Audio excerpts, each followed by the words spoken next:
So karon moadto ta sa Lumbia, Cheran Nava Subdivision.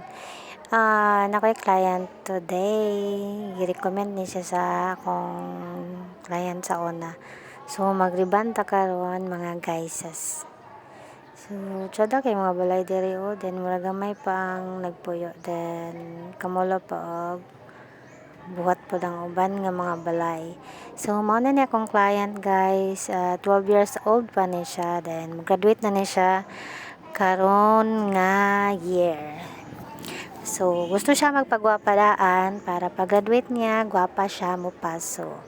So in fairness guys, ganahan man pud siya sa pagriban ako sa iyang book. Then thank you di ay sa akong client nga iya kong gi-recommend. In fairness, salamat kaayo. So puhon guys, banta makaingani pug kog balay no. Maningkamot lang jud ta sa bayan nato og prayer sad.